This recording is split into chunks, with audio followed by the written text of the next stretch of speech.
Le château du baron de Castille. Voilà bien un château étonnant.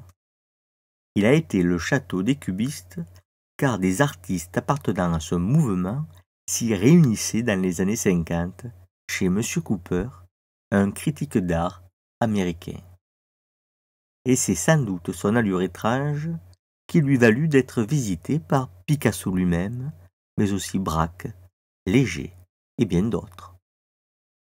Propriété privée, nous l'avons reconstitué en 3D pour que vous puissiez le voir mieux que si vous vous rendiez sur place. Engoncé dans un bosquet, le château se prête assez mal à la contemplation.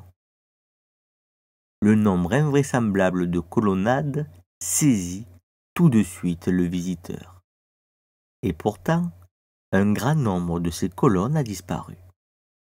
À l'entrée du château, il y avait jadis une série de colonnes formant une ellipse, comme vous pouvez le voir ici.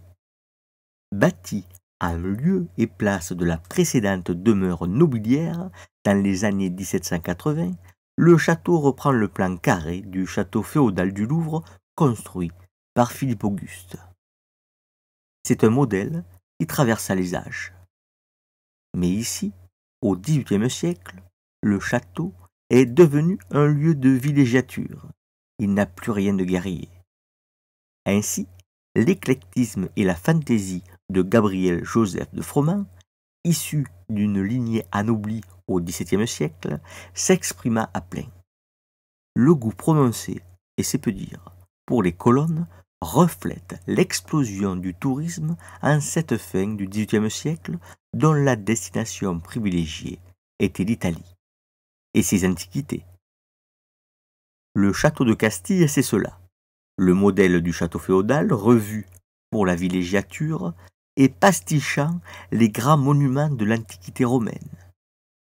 C'est un édifice unique au monde.